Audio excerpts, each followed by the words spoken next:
Welcome dear students to Physframe channel. देखिए, RPSC assistant professor exam के लिए काफी स्टूडेंट्स बोल रहे थे और इसमें भी स्पेशली इलेक्ट्रॉनिक्स के लिए, क्योंकि इस एग्जाम के अंदर इलेक्ट्रॉनिक्स एक मेजर रोल प्ले करता है आपके सिलेक्शन के लिए। तो दो चीजों में आपको परफेक्ट होना पड़ेगा, तब जाकर के एग्जाम आपका क्रैक होता है। सो आरपीएससी असिस्टेंट प्रोफेसर एग्जाम में सबसे पहला तो है आपका राजस्थान का जो जीके है वो आपका अच्छा होना चाहिए। इसमें आपका ज्योग्राफी है, आर्ट एंड कल्चर, और इसके अलावा जो इकोनॉमी है उससे रिलेटेड क्वेश्चन ज्यादा बनते हैं, हिस्ट्री से रिलेटेड क्वेश्चंस कम बनते हैं। फिर सेकंड थिंग ये है कि इलेक्ट्रॉनिक्स और सर्किट एनालिसिस से ज्यादातर क्वेश्चंस देखने को मिलेंगे आपको, तो इसमें भी आपको थोड़ा सा सही तरीके से काम करना पड़ेगा। आज का हमारा टॉपिक डेडिकेटेड है सर्किट एनालिसिस में जो स्टार टू डेल्टा या डेल्टा टू स्टार कन्वर्जन होता है, जिसकी सहायता से आप इक्विवेलेंट रेजिस्टेंस कैलकुलेट कर सकते हैं, तो वो हम देखेंगे। ठीक है, इक्विवेलेंट रेजिस्टेंस पर बेस्ड काफी क्वेश्चंस तो ऐसे रहेंगे जिसमें आपको कन्वर्जन की जरूरत ही नहीं पड़ेगी। जैसे कि जो एग्जाम्स में, जेस्ट एग्जाम में जो क्वेश्चंस पूछता था पहले, इक्विवेलेंट रेजिस्टेंस कितना होगा, तो वो डायरेक्टली सोल्व हो जाते थे। लेकिन कई बार क्या होता है कि आपको थोड़ा सा आइडिया रहना चाहिए कि कैसे हम स्टार टू डेल्टा और डेल्टा टू स्टार कन्वर्जन करते हैं। एग्जाम्पल के लिए, जैसे मान लीजिए ये है व्हीटस्टोन ब्रिज। व्हीटस्टोन ब्रिज में अगर ये बैलेंस्ड होता है तो आप इसे इजीली सोल्व कर सकते हैं। ये आपने क्लास 12th में सीखा होगा।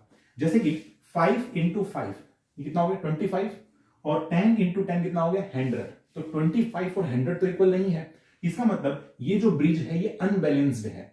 अगर ये अनबैलेंस्ड है, इसका मतलब ये 5 ओम रेजिस्टेंस आप डायरेक्टली यहां पर नहीं हटा सकते। कहने का मतलब ये है कि ए टू बी इक्विवेलेंट रेजिस्टेंस अगर आप कैलकुलेट करेंगे तो थोड़ा मुश्किल आपके लिए हो सकता है, अगर आपको आइडिया नहीं है कि डेल्टा टू स्टार कन्वर्जन कैसे होता है। Because this forms a delta, ये डेल्टा फॉर्म हो रहा है। इसको आप अगर स्टार कन्वर्जन कर लिए तो फिर आपका ये सर्किट जो है वो सोल्व हो जाएगा। ठीक है, तो आज हम सीखेंगे स्टार एंड डेल्टा कन्वर्जन। ठीक है, तो इससे बेस्ड आपका जो क्वेश्चन है वो बनता है स्टार एंड डेल्टा कन्वर्जन। तो देखो, स्टार जिसे हम स्टार जिसको हम y अब्लिक t जो है, यहां पर हम इसको y और t जो है इसको बोलते हैं सर्किट। ठीक है, और स्टार सर्किट भी यही सेम चीज है। स्टार सर्किट में क्या होता है, अच्छा सर्किट एनालिसिस जैसे आप लोग स्टार्ट कर रहे हैं, तो सर्किट एनालिसिस में क्या क्या चीजें इंपॉर्टेंट है। एक तो आपका स्टार डेल्टा कन्वर्जन इंपॉर्टेंट है। एक आपका जो काफी ज्यादा क्वेश्चन आता है Z Y H, ये पैरामीटर्स कैसे कैलकुलेट होते हैं। फिर एक आपका आएंगे जो जितने भी थ्योरम्स हैं, जैसे रेसिप्रोसिटी थ्योरम हो गया, मिलिकन्स थ्योरम हो गया, superposition theorem, Norton theorem, Thevenin theorem और मैक्सिमम पावर ट्रांसफर थ्योरम, ये आपके लिए इंपॉर्टेंट है। लास्ट में आपको करना है एसी वाला चैप्टर और अलोंग विद द ट्रांसफॉर्मर, क्योंकि ट्रांसफॉर्मर से भी रिलेटेड आपके क्वेश्चंस बनते हैं। ये था आपका जो है सर्किट एनालिसिस का, कैसे आपने स्ट्रेटेजी बनानी है। ओके, तो देखो स्टार है, स्टार कैसे दिखेगा, स्टार आपको कुछ ऐसा नजर आएगा, दिस इज स्टार। ठीक है, ये आपको नजर आएगा स्टार। ठीक है, नाम देते हैं रेजिस्टेंसेस के, let us suppose this is R1, R2 and R3। ठीक है, इन टर्मिनल्स के भी नाम दे देते हैं, यहां पर सपोज करते हैं 1, यहां पर 2 और यहां पर ये 3 है। अच्छा, एक चीज का आपने ध्यान रखना है, ये जो मैंने 1 नाम दिया है ना, मतलब ये जो आप टॉप देख रहे हैं, ये जो 1 मैंने नाम दिया है, ये 1 जो है ये कौन सा वाला है, ये वाला पॉइंट है। ठीक है, ध्यान दीजिएगा, ये वाला पॉइंट मैंने क्यों लिया है, ठीक है, क्योंकि यही आपका ए है। दरअसल आप इसको ए भी बोल सकते हैं। अब ए अगर आप यहां पर लोगे तो गड़बड़ हो जाएगा। ठीक है, ऐसा आपने नहीं करना है, क्योंकि आपने इक्विवेलेंट रेजिस्टेंस कैलकुलेट करना है ए से बी के बीच, ए से बी के बीच। तो ए हमारा स्टार्टिंग पॉइंट है और स्टार्टिंग पॉइंट को टॉप पे रखा जाएगा। ठीक है, तो चाहे आप इसे ए लिखो या फिर 1 लिखो, बात एक ही है। ठीक है, अब y और t, तो ये शेप कैसी होती है, देखो टी शेप कैसा होता है, टी शेप कुछ इस प्रकार से, टी नेटवर्क बोलेंगे इसको, ये हो जाएगा टी नेटवर्क। ठीक है, ये देखो ये टी शेप हो गया आपका, ये स्टार शेप हो गया, दिस इज स्टार। ओके, अच्छा अभी देखो ये दोनों ना इक्विवेलेंट है। दरअसल ये दोनों इक्विवेलेंट सर्किट्स होते हैं, ये दोनों इक्विवेलेंट सर्किट्स हमारे पास होते हैं, इक्विवेलेंट टर्मिनल्स होते हैं। अब देखो यहां पर आपको चलना होता है इस प्रकार से। ठीक है, ऐसे आप लोग चलेंगे इस प्रकार से। ठीक है, क्लॉकवाइज सेंस में। देखो यहां पर जैसे आप डायरेक्टली सर्किट को देख करके बता सकते हो, जैसे ये 1 है, ये R1 है, तो आप देख करके बता सकते हो this is 1, this is R1, क्योंकि स्टार्टिंग पॉइंट आपको 1 लेना है ना, because starting point is A। ठीक है, A या फिर 1, तो 1 आपको स्टार्टिंग में रखना पड़ेगा। 1 के बाद कनेक्टेड है R1, फिर इसके बाद ये नोड आएगा जो यहां पर है, फिर R3 है, तो यहां पर R3 है, फिर इसके बाद 3 है। ठीक है, फिर यहां पर आप देख सकते हैं इनके बीच में यहां पर कनेक्ट है R2, यहां R2 और ये एंड पॉइंट है 2, तो ये 2। ठीक है, अब ये आपको फॉलो होना चाहिए। देखो इस प्रकार से, मतलब ऐसा आप जाओगे ना तो क्या आने लग रहा है 1 3 2, ऐसे आप जा रहे हो तो क्या आ रहा है 1 3 2, ये आपका मैच करना चाहिए। ठीक है, ये आपका मैच करना चाहिए और ये दोनों इक्विवेलेंट सर्किट्स हैं। ठीक है, तो स्टार बोल दो, ये वाई और टी हम नेटवर्क बोल सकते हैं इसको। फिर इसके बाद नेक्स्ट आता है डेल्टा। डेल्टा कैसा सर्किट होगा? डेल्टा देखो इसी शेप का होगा, जो बनाया है हमें इसी शेप का होगा। So delta, so this is delta.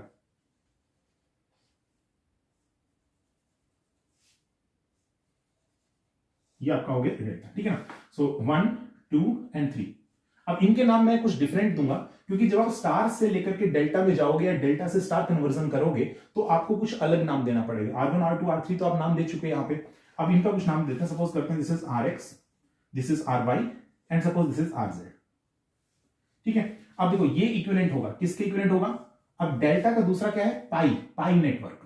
ठीक है, ये दोनों इस इक्विवेलेंट होते हैं। ठीक है ना, पाई नेटवर्क कैसा दिखता है? पाई शेप का। तो ये पाई शेप कुछ ऐसी होती है, देखो ये पाई शेप हो गया। ये हमारे पास हो गया पाई शेप। ठीक है, दिस इज पाई। क्लियर? अब सर्किट कैसे देखना है? देखो यहां पर 1 है तो 1 से स्टार्ट करेंगे। यहां पे 1 के बाद RY आ रहा है तो RY लिखेंगे, फिर इसके बाद है 3। ठीक है, फिर अब देखो 3 के बाद नेक्स्ट क्या है? RZ, तो RZ लिखेंगे, फिर है 2, फिर यहां पर नेक्स्ट हमारे पास RX है तो यहां RX एंड देन 1, तो 1 रिपीट हो गया। ठीक है, अब देखो ऐसे चलेंगे और इसमें भी ऐसे चलेंगे क्लॉकवाइज सेंस में, तो 1 3 2, यहां पर देखेंगे 1 3 2 सेटिस्फाई हो रहा है, दोनों इक्विवेलेंट। ठीक है, दोनों इक्विवेलेंट। ये आपको सर्किट बनाना आना चाहिए। अब हम कैसे देखेंगे? कन्वर्जन देखेंगे। कन्वर्जन कैसे करना है आपने। ठीक है, तो इसको हम मिटा देंगे, ये क्वेश्चन हम बाद में कंसिडर करेंगे। पहले आपको कन्वर्जन के फॉर्मूले आपको याद होने चाहिए, बिकॉज ये फॉर्मूले आपके लिए इंपॉर्टेंट है। ठीक है, एक काम करेंगे, स्टार और डेल्टा, स्टार और डेल्टा दोनों को मैं एक साथ मर्ज कर रहा हूं। ठीक है, देखो ऐसे एक ही उसमें बना दिया।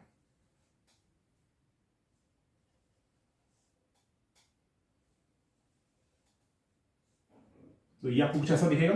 ठीक है, अब देखो यहां R1 है, दिस इज R3, ये R2 है, फिर यहां पर हमारे पास है RX, फिर यहां पर है RY और यहां पर RZ।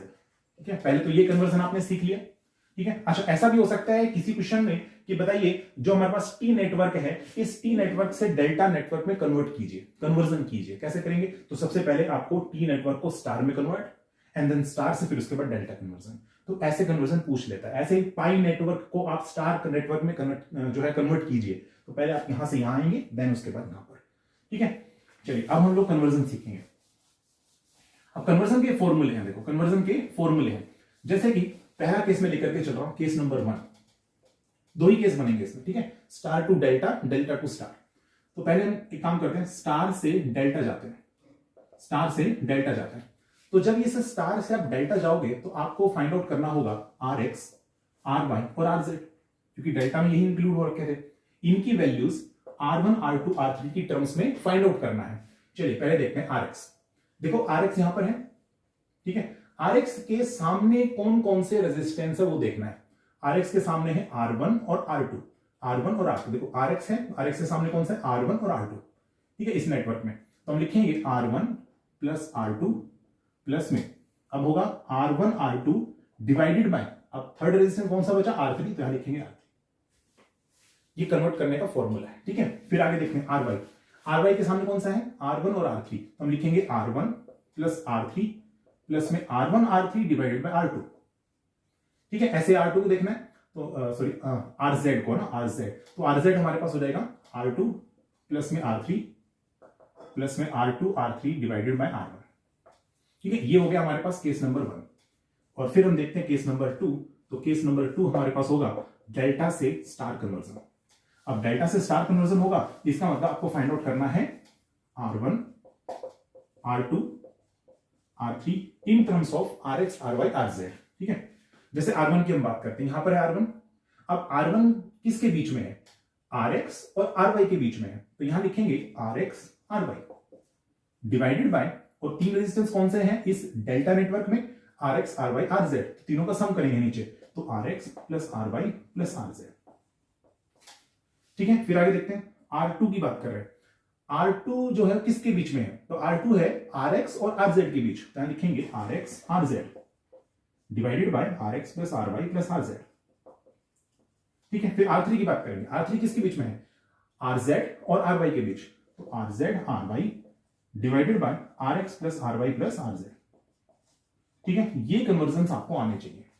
अगर ये कन्वर्जन आपने सीख लिए तो फिर आप जो है स्टार टू डेल्टा और डेल्टा टू स्टार कन्वर्जन करके सर्किट्स को इजीली सोल्व कर सकते हैं। कब, जब आपको ये पता ना चले कि सीरीज कॉम्बिनेशन है, पैरेलल कॉम्बिनेशन है, कुछ समझ में नहीं आए, तब जाकर आप ये वाला मेथड अडॉप्ट कर सकते हैं। ठीक है, अब देखिए ये वाला जो क्वेश्चन है वो RPSC assistant professor previous year question है, और इसको देख करके आपको नहीं लग रहा होगा ये अनबैलेंस्ड व्हीटस्टोन ब्रिज है। कैसे, चलिए वो देख लेते हैं एक बार। यहां पर डायरेक्टली आप देख सकते हैं ये 5 और ये 5 को आप लिख सकते हैं 10 ओम। ठीक है, तो ये इक्विवेलेंट है 10 ओम के, ये दोनों भी सीरीज के अंदर ही हैं, तो इनको भी आप लिख सकते हैं 10 ओम। ठीक है, अब देखिए, अब यहां पर इसका बनाते हैं इक्विवेलेंट सर्किट, इसका बनाएंगे इक्विवेलेंट सर्किट।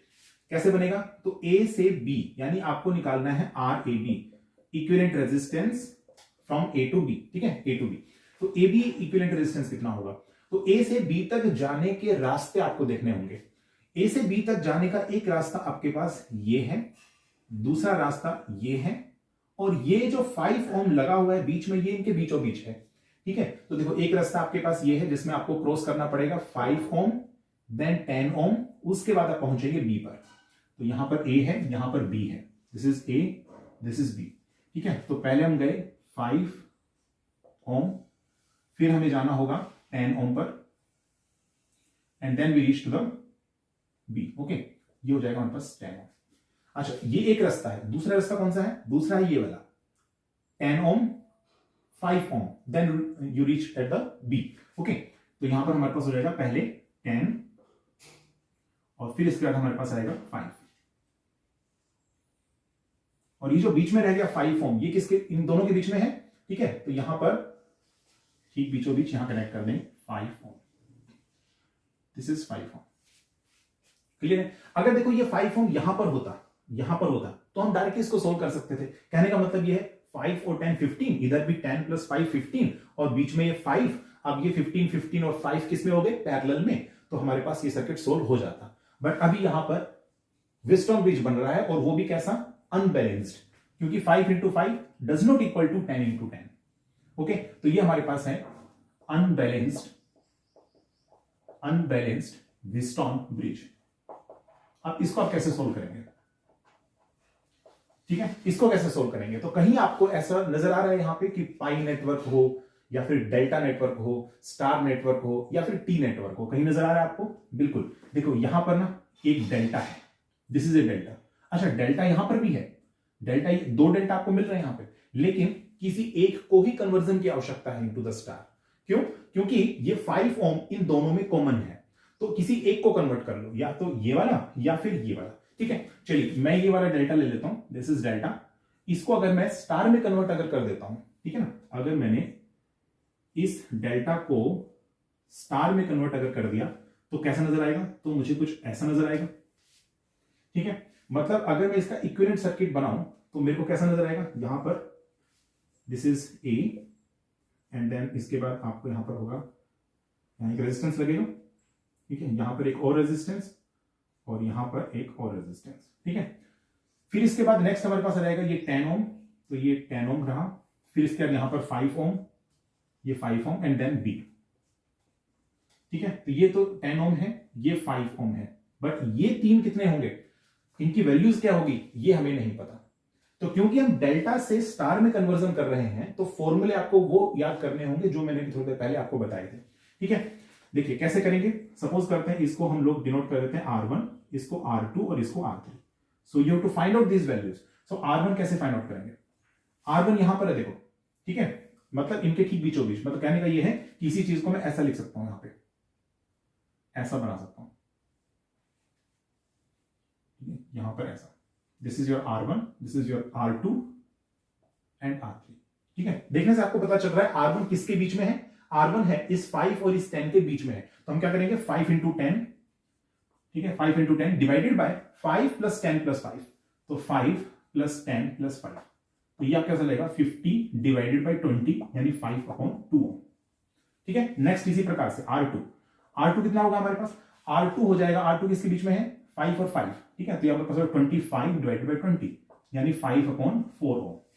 और एट लास्ट R3 की बात करेंगे, R3 किसके बीच में, 10 और 5 के बीच में, तो यही सेम वैल्यू आ जाएगी 5/2 ओम।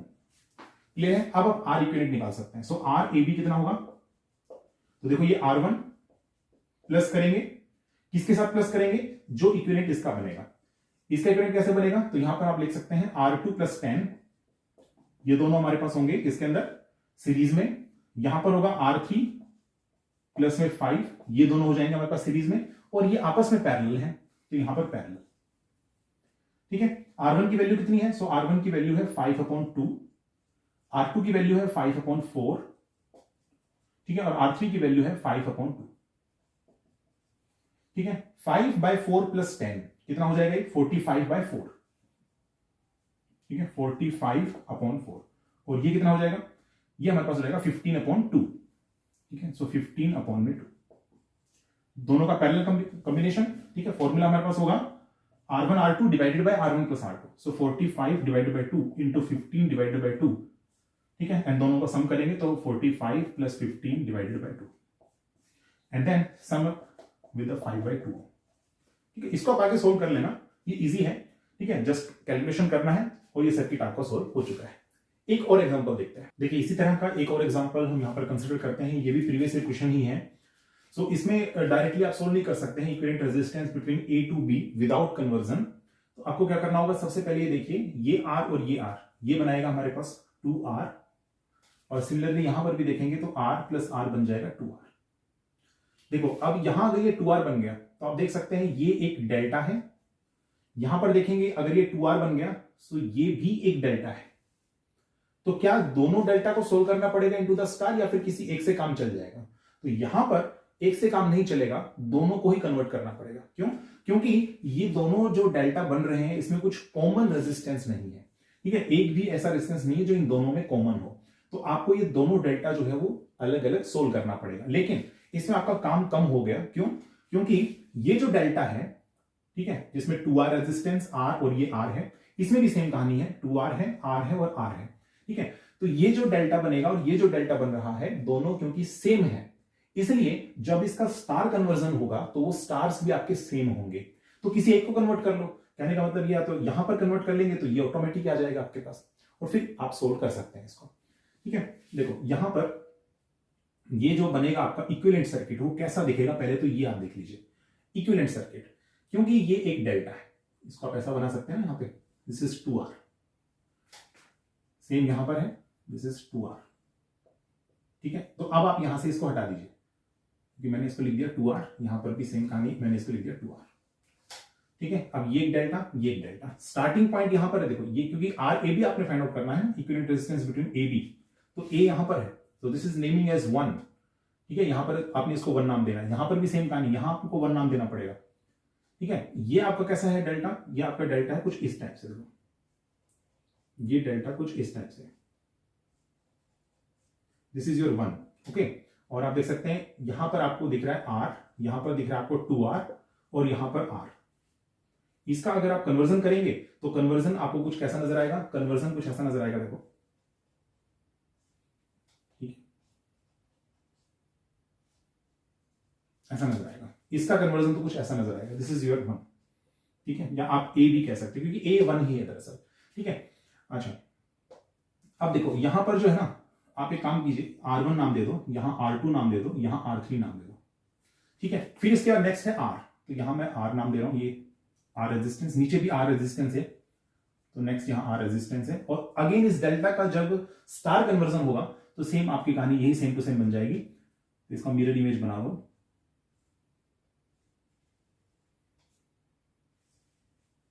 ठीक है, ये हमारे पास हो जाएगा B, एंड यहां पर हमारे पास रेजिस्टेंस कौन कौन से होंगे, देखो R1 है ना, तो R1 होगा यहां पे। ठीक है, ये R1 हो जाएगा, और इसके बाद में यहां पर हमारे पास हो जाएगा दिस इज योर R2। ठीक है, और यहां पर हो जाएगा R3। ठीक है, क्योंकि R2 यहां पर है तो R2 यहां पर होगा, R3 यहां पर है तो R3 यहां पर होगा। ठीक है, क्योंकि ये मिरर है ना, मिरर इमेज है एक तरीके से। अब ये 3 रेजिस्टेंस आप कैसे फाइंड आउट करेंगे, तीन रेजिस्टेंस ही फाइंड आउट करने के लिए सबसे पहले मैं R1 फाइंड आउट करता हूं। ठीक है, स्टार कन्वर्जन आप लोग कर रहे हैं, तो R1 किसके बीच में है? देखो ये जो R1 है ना, वो इन दोनों के बीच में है, 2R और R के बीच में है, यहां R1 है। ठीक है, तो 2R इंटू आर क्या लिखेंगे? 2R into R divided bye, फिर ये 2R plus R plus R, तो ये हो जाएगा 4R। दैट इज रिजल्ट कितना हो जाएगा? R/2। क्लियर है? ये हमारे पास आ गया R/2। तो मैं इसको रिप्लेस कर दूं R/2 से, तो सेम मुझे यहां पर रिप्लेसमेंट देना पड़ेगा R/2 से। ठीक है, नेक्स्ट है R2। R2 की वैल्यू कितनी होगी? तो R2 किसके बीच में है?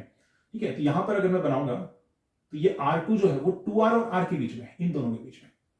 ठीक है, तो अगेन 2R और R के बीच में ही है, तो इसका वैल्यू भी कितना होगा? R/2 ही होगा। तो यहां पर हम लिखेंगे R/2। ठीक है, और यहां पर भी लिखेंगे R/2। ठीक है, नेक्स्ट है R3। R3 देखो, R3 यहां पर होगा, मतलब ये ऐसे जाएगा ना, ऐसे करके फिर इधर और ये इधर जाएगा। अब ये R3 किसके बीच में है? ये R3 है R और R के बीच में, इन दोनों के बीच में है। ठीक है, तो यहां पर आपका फॉर्मूला यूज होगा R into R divided by, ठीक है, डिवाइडेड बाय ये सेम ही रहेगा 4R। ठीक है, तो आपका ऐसा रहेगा R/4। तो रिप्लेसमेंट हम दे देते हैं R/4 और यहां पर रिप्लेसमेंट दे देते हैं R/4। क्लियर है? अब ये सर्किट जो है वो कन्वर्ट हो चुका है और इसे आप इजीली सोल्व कर सकते हैं। यहां पर देखेंगे तो मेरे पास बनेगा 2R। ठीक है, यहां पर देखेंगे तो मेरे पास बन जाएगा R प्लस में R/2 विच इज 3R/2।